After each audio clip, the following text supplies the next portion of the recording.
This morning over this controversial photo. No doubt you've seen it circulating online. A group of local high school girls spelling out a racist word. We have been following this story for you all weekend long, and now there's a petition to have Desert Vista High School's principal fired.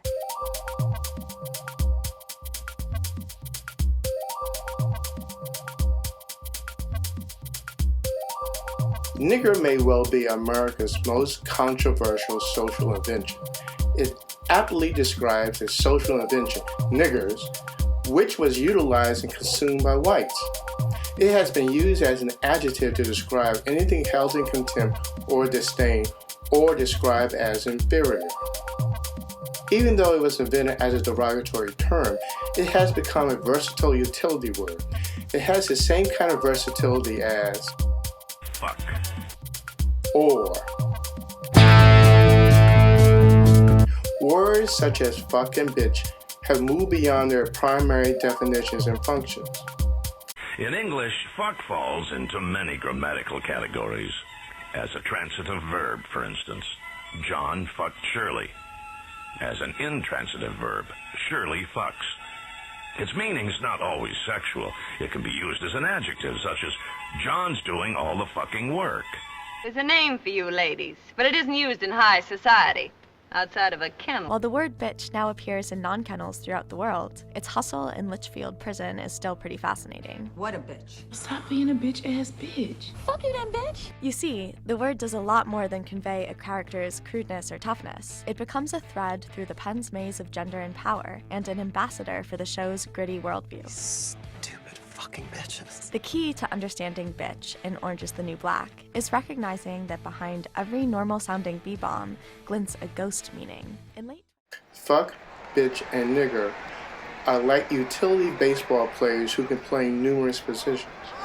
A good utility man like Wilson Betterment for the New York Yankees is able to fill in at third base, he's able to fill in at shortstop, second base, sometimes spell the first baseman, he can play a little bit in the outfield, does just about everything but pitch and catch. Those are While nigger has been and still is a key word in American race relations, it has also played a utility role in other spheres of American life, such as folk expressions in both antebellum and contemporary music, nursery rhymes, literature, teaching, advertising, vocations, in politics, and as a transgressive talisman in American pop culture.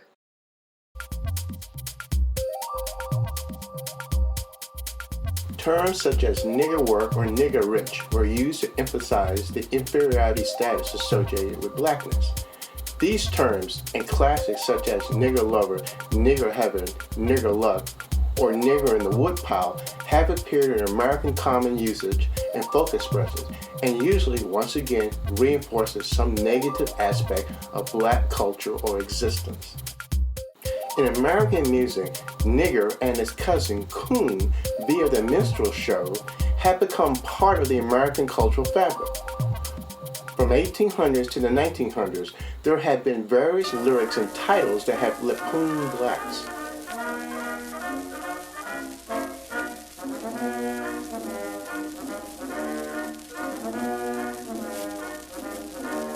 Oh, yonder near the other shore, here's a funny kind of roar. Mississippi steamboat rumbling along, flashing and a turning, mumbling the song, singing about a nigger, must be something wrong. Oh, nigger loves the possum, sizzling in the pan, nigger must the corn juice, stealing if he can. Ain't no use of talking, nigger through and through, loves his watermelon, do. Despite the word being verboten in contemporary polite society, numerous musicians, from the Rolling Stones to the Dead Kennedys to Patti Smith to Bob Dylan, have used the word to make their music pop with the thrill of being transgressive.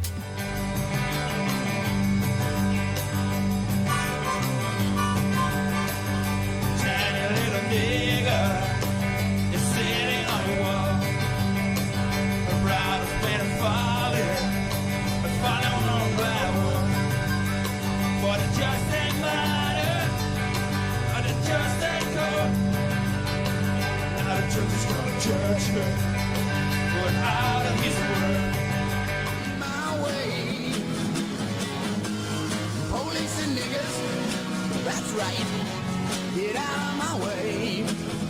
What? She was a revolutionary son, and to the black folks he was just a crazy nigger. No one down until he pulled the trigger. And no I can let you know how the niggas feel cold and the sun's got so much so. It's only takes one itch trigger, one more with a one less white nigger out of us all. Baby wants something, baby wants more. Baby was a rock nigga.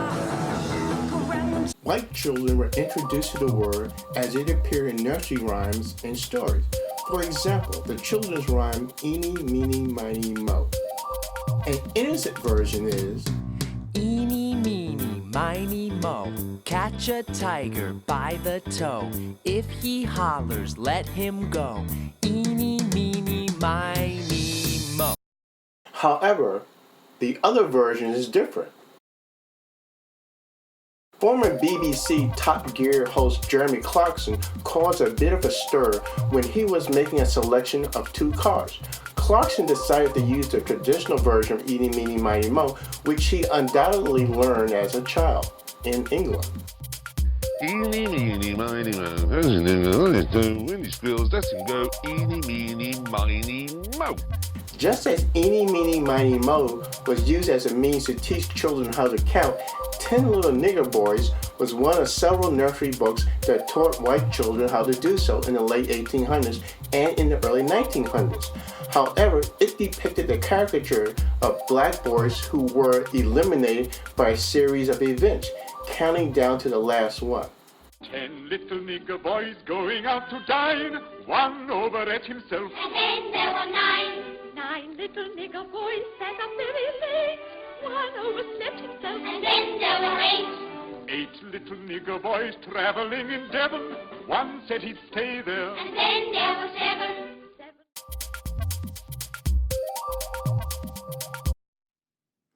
From the moment it was published in 1885, Mark Twain's Adventures of Huckleberry Finn caused controversy. It challenged authority, poked fun at religion, and was accused of leading children astray. What's surprising is that 125 years later, Huckleberry Finn is still making news. Today, there are school districts in America that ban this American classic for one reason, one word, nigger. The Adventures of Huckleberry Finn by Mark Twain is often in the dock for his liberal use of the word nigger. However, there are numerous other works besides Mark Twain's most famous book that have made use of the word, the verboten word.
Nigger, a word so offensive it's usually called the N-word. As we first reported in March, a publishing company in Alabama says that schools don't have to change their reading list because they changed Huckleberry Finn.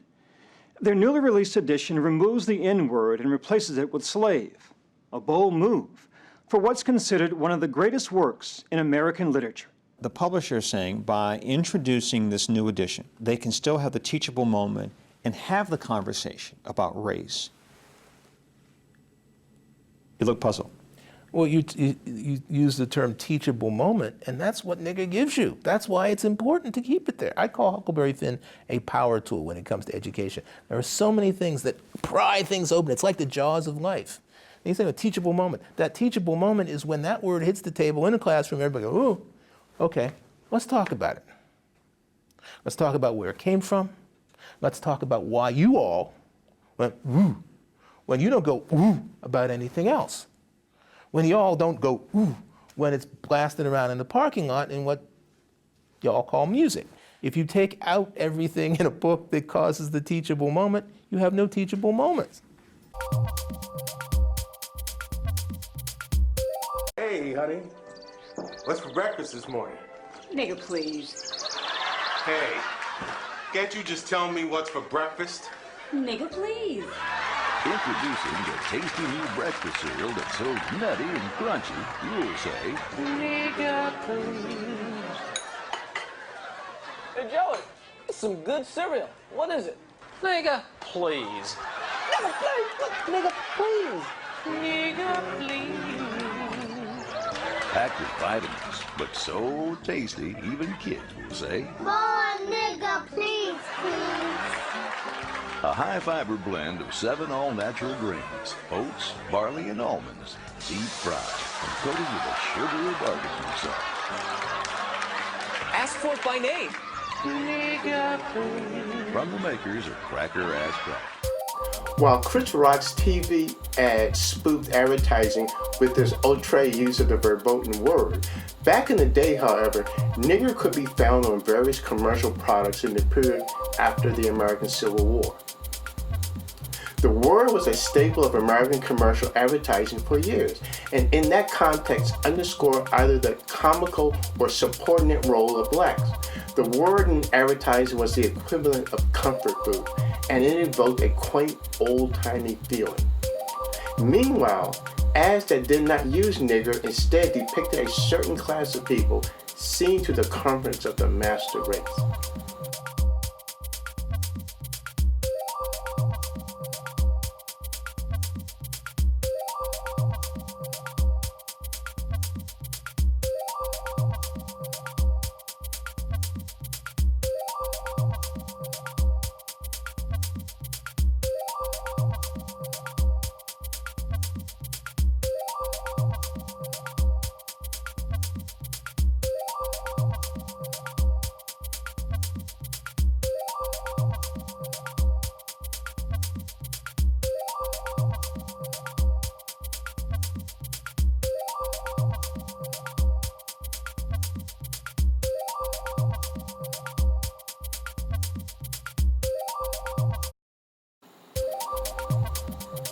Naming a geographical location after an individual or to commemorate an event is a time-honored sign of appreciation, except when it comes to black people and others. The Washington Post is reporting at one point Perry and his family leased a hunting camp in his home state that went by the name Niggerhead. Numerous geographical locations that were once called Niggerhead have been changed to Negro or Negro Head. For example, Negro Hill in Loudoun County, Virginia was once called Nigger Hill. Since the 1960s, the U.S. Board of Geographic Names had made it a mission to change nigger to Negro. Nigger has been a key word in American politics. I'll never be out niggered again. But I've got to prove that it discriminates, and I can't prove it in Texas. There are more niggers voting there than there are white folks. We start out in 1954 by saying nigger, nigger, nigger. There are white niggers. I've seen a lot of white niggers in my time. I'm going to use that word. You went to a colored college where everybody thought they were Averil Harriman. Yeah, all except me. Who'd you think you were? Who do you think you are now? Well, when I was in college, I used to think I was Baudelaire. But I slowed down since. Well, I bet you never once thought you were a black nigger.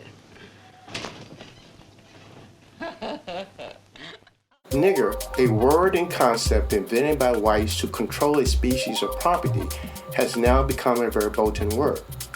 From the beginning of slavery in the United States up until the 1960s, whites used the verboten word in both a proprietary and in a domination capacity to control blacks. Just tell me one thing. Yes? Is it true? Is what true? Is your mother a nigger? Tell me.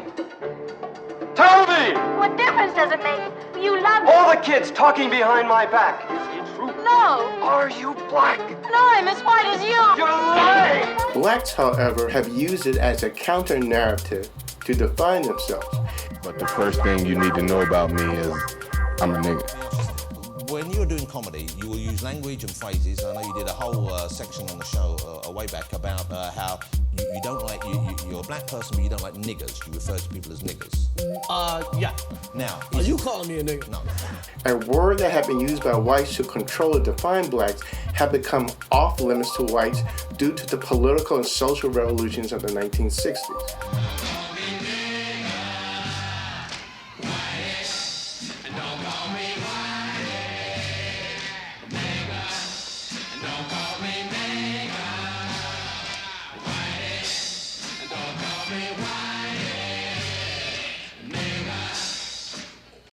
America's most controversial word had moved from being a versatile utility to becoming a transgressive talisman for whites.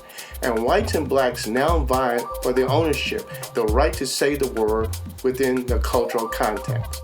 And nothing gives a poem, a book, a film, or a song more transgressive snap, crackle, and pop than saying, I had a joke with the word nigger in it that I thought was so edgy, you know, and so hip. Why are black people afraid of chainsaws?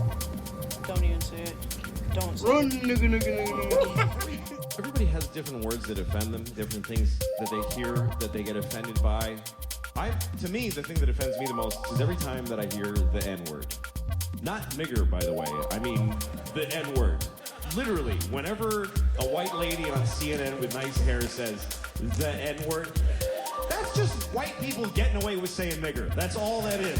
They found a way to say nigger. N-word. And no person has exploited that transgressive cachet more so than Quentin niggers, man. You Tarantino. working niggers, huh? Just like you two. Always think they're gonna kill each other. It might break you in, nice guy, but it make you my dog's bitch. Ain't that a sad sight, Daddy? Man walks into prison, a white man walks out talking like a fucking nigger. You know what? Why is it that every nigger I know treats his woman like a piece of shit? I'll make you a bet that those same damn niggers who are showing their ass in public, when their bitches get them home, man, they chill the fuck out. Any nigga say he don't eat pussy's lying his ass off. I heard that. Nigga, you smoke enough sherm, your dumb ass will do a lot of motherfucking things. You be up in there sucking niggas' dick. Clarence Horley? It sounds almost like a nigger name. Sicilians were spawned by niggers.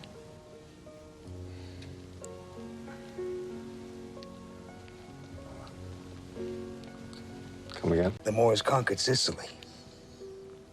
And the Moors are niggers. Sicilians still carry that nigger gene. Your ancestors are niggers.